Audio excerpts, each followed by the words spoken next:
Hola, ¿cómo están?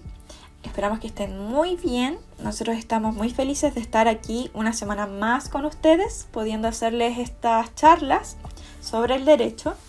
Nosotros somos Maximiliano Jara, Camila Beltrán, Yulisa Bravo y quien les habla, Constanza Bertoni. Y esta sesión nos toca hablar sobre el derecho patrimonial.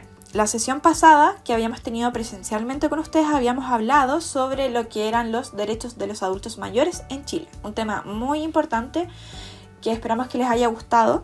Y hoy nos toca hablar sobre el derecho patrimonial, ¿ya? La siguiente videocápsula que les vamos a enviar en 1 o 2 semanas más va a tratar sobre el derecho sucesorio, ¿ya? Que era un tema que ustedes tenían muchas dudas sobre qué va a pasar con el testamento, sobre la herencia, qué pasa cuando una persona muere con sus bienes. Todo eso lo vamos a estar hablando en otra videocápsula. Entonces hoy día vamos a hablar sobre el derecho patrimonial, sobre los bienes en el derecho chileno, ¿ya? Entonces para partir tenemos que saber que vamos a hablar sobre el patrimonio, sobre los derechos reales y sobre los derechos personales, porque todo esto tiene que ver con el patrimonio de una persona, ¿ya? Entonces, para partir, tenemos la definición del patrimonio, que puede sonar un poquito complicada, pero vamos a ir desmigajando cada característica del patrimonio para que puedan comprenderlo más fácil, ¿ya? Entonces, como concepto tenemos que el patrimonio es un atributo de la personalidad concebido como una universalidad jurídica, compuesta por todos los derechos y obligaciones avalables pecuniariamente, ¿ya? O sea, todos los pasivos y activos, que solo admiten a un titular de derecho, ¿ya?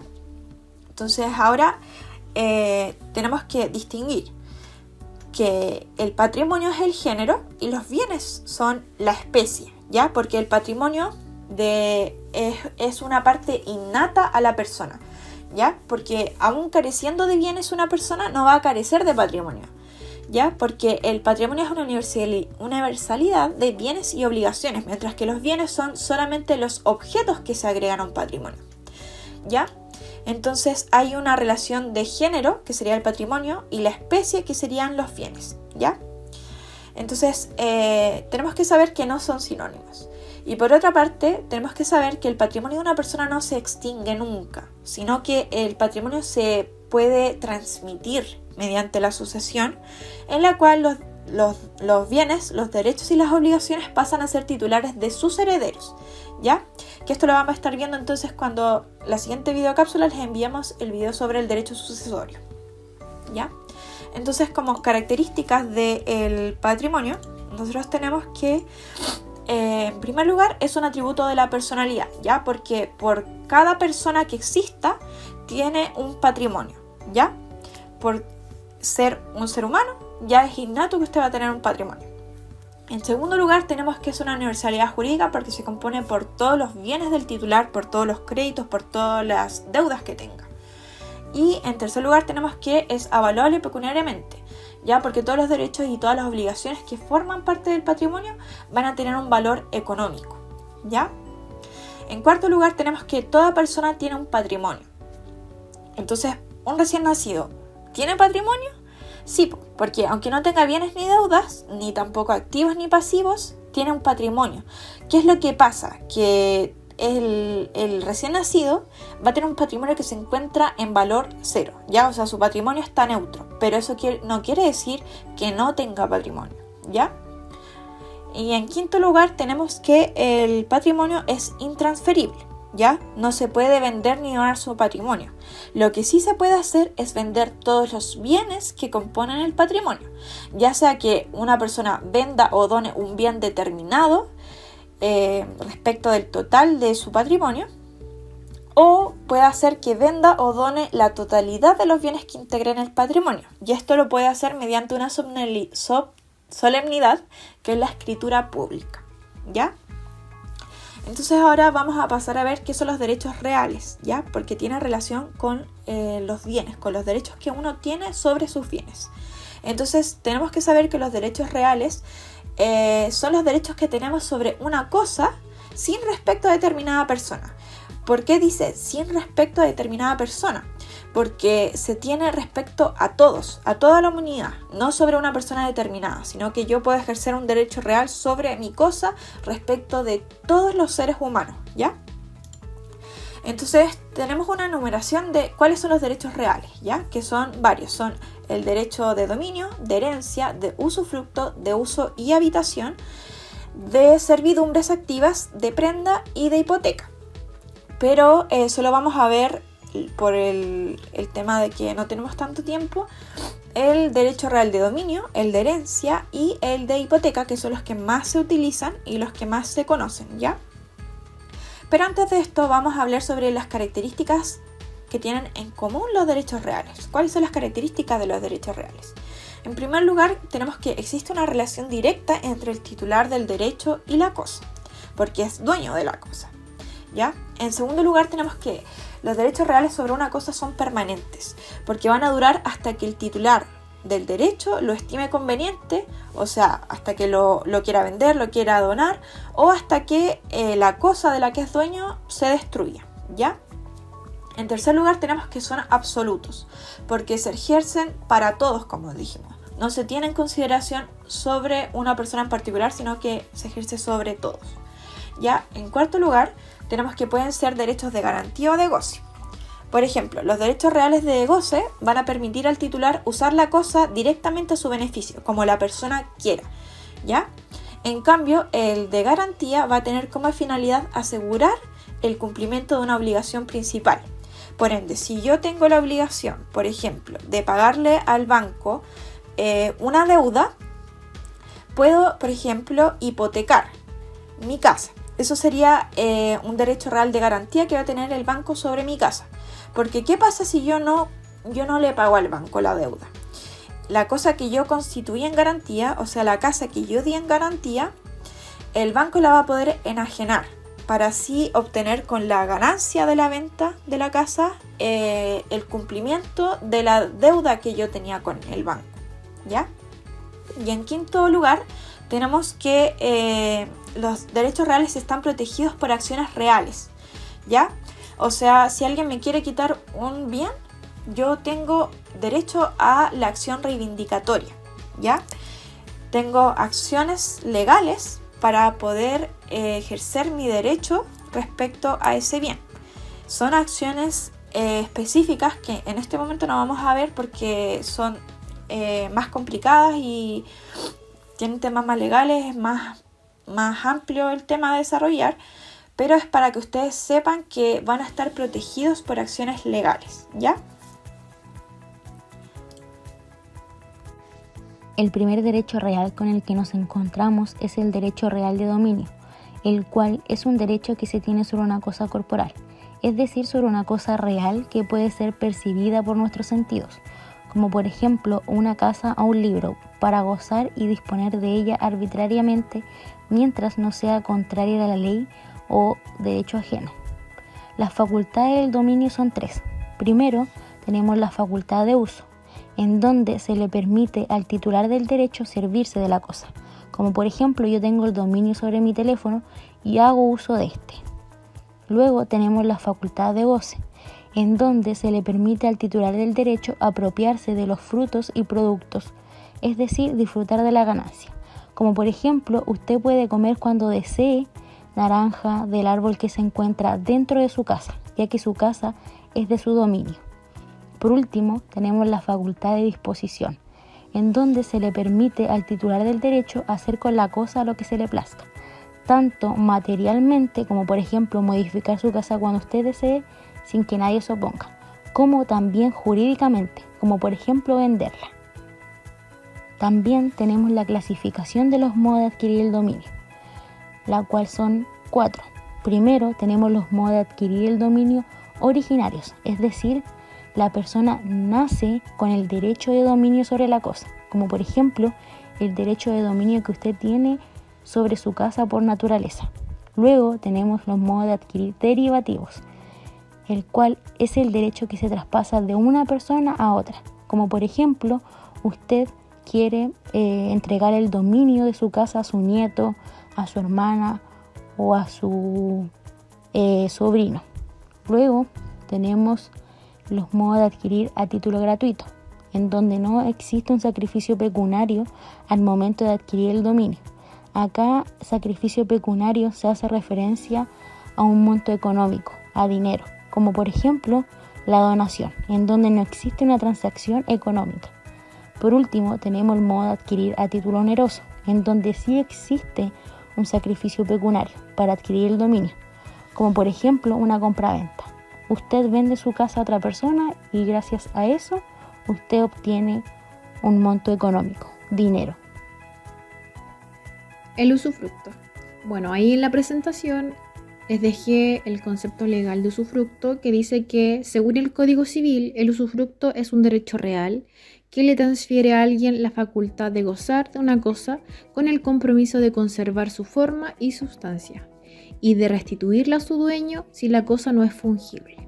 En el caso de que se trate de una cosa fungible, la obligación o compromiso será devolverlo en igual cantidad y calidad o de pagar su valor si la cosa es fungible. Ahora, ¿qué quiere decir todo esto? Imaginen ustedes que tienen una casa. El usufructo en este caso sería como darle a alguien el permiso de vivir en esta casa y disfrutarla, pero usted sigue siendo el dueño de esa casa. Por lo tanto, este permiso usted lo podría dar para toda la vida o por un tiempo específico. Ahora bien,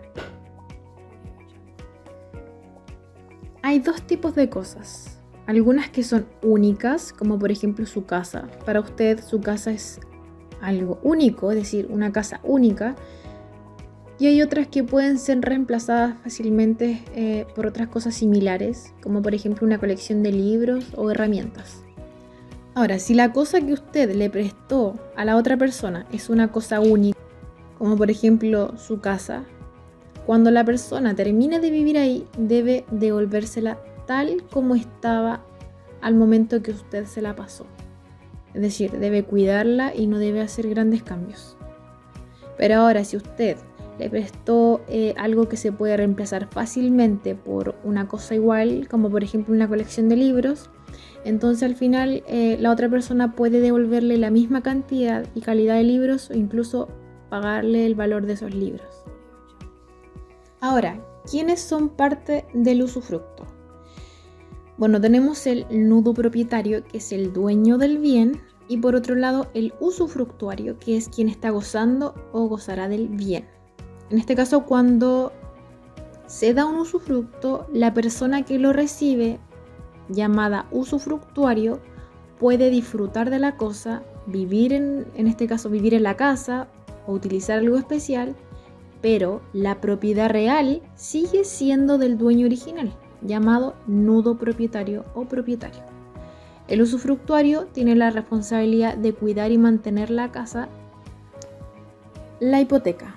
Se señala en la presentación que es aquella que se utiliza como una garantía para asegurar el cumplimiento de una obligación, generalmente el pago de un préstamo.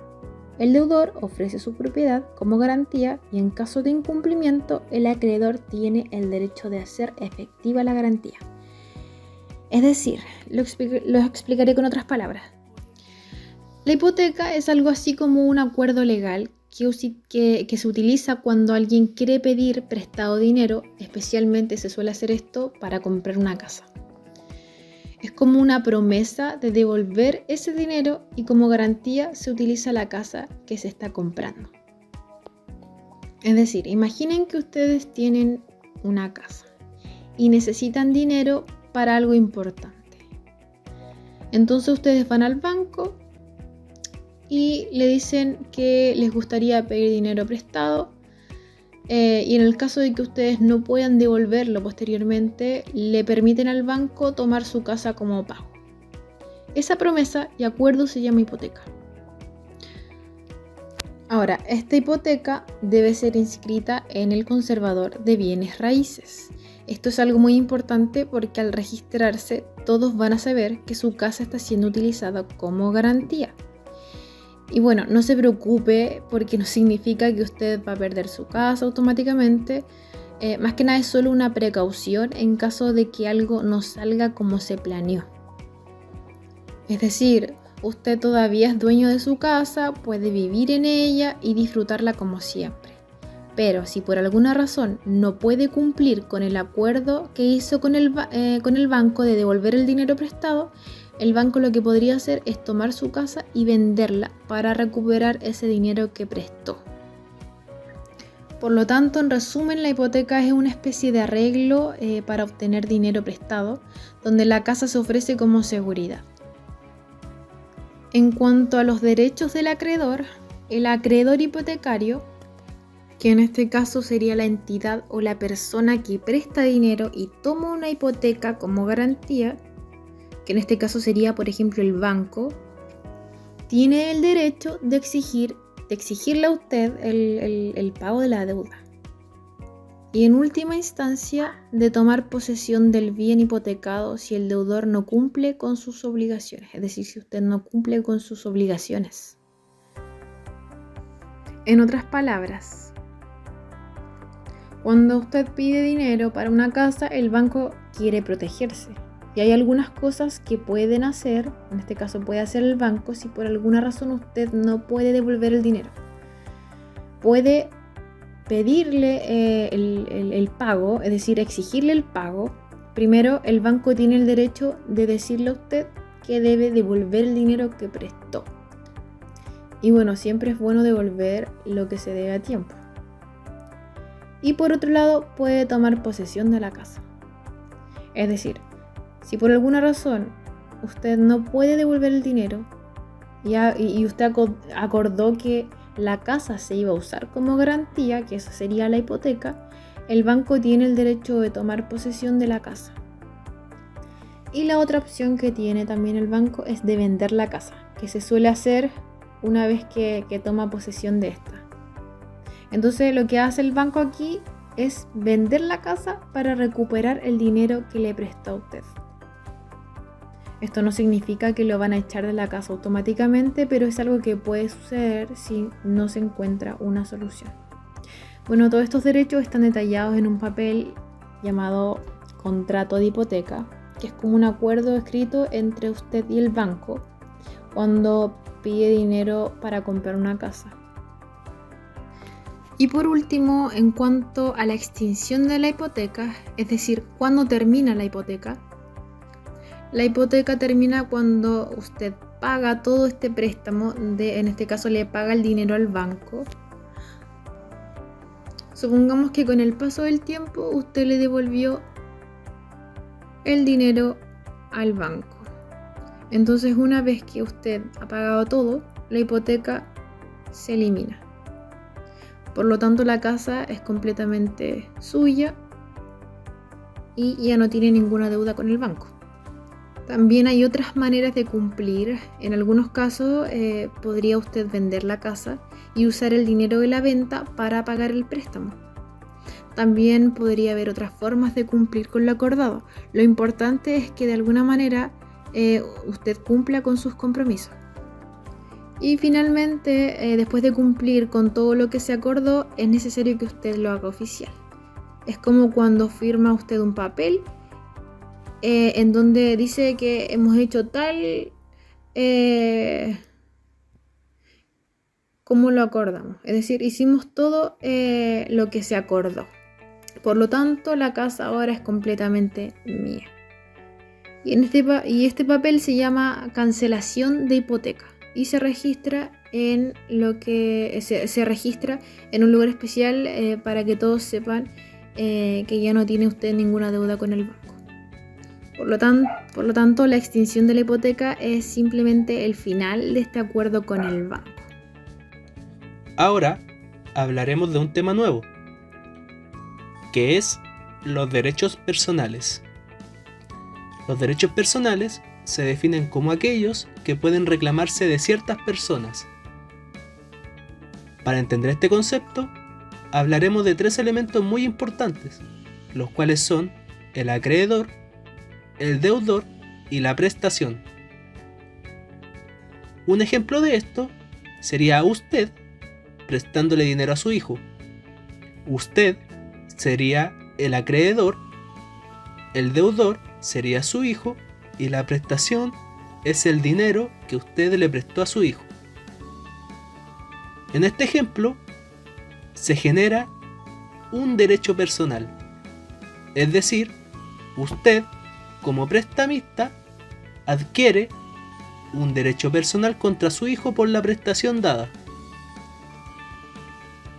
Ahora bien, ¿cuál es la importancia de los derechos personales? La importancia va de la mano con las características. Las características son varias, sin embargo, en este caso le mencionaremos las que son de mayor importancia para usted, los cuales es que estos derechos son temporales, no duran indefinidamente, ya que se extinguen por su ejercicio. Además, estos son relativos. ¿Qué quiere decir que sean relativos? Es que estos derechos solo se pueden exigir sobre la persona deudora. Además, estos derechos son ilimitados, es decir, usted puede ser acreedor de tantos derechos personales como lo desee. Además, y este es un punto muy importante, es que estos derechos están protegidos por acciones legales, para que usted no se vea afectado negativamente por un deudor. Damos por finalizada la videocápsula de esta semana. Es importante que tengan presente que este video es teórico con la finalidad de que se familiaricen con ciertos conceptos jurídicos poco comunes y no usados en la vida cotidiana, y para que sepan distinguir ciertos derechos entre el sinfín que existe en nuestra legislación. No dude en dar a conocer sus inquietudes sobre el tema expuesto. Nosotros estamos para resolver sus dudas. Les damos las gracias por su atención y les deseamos un excelente día.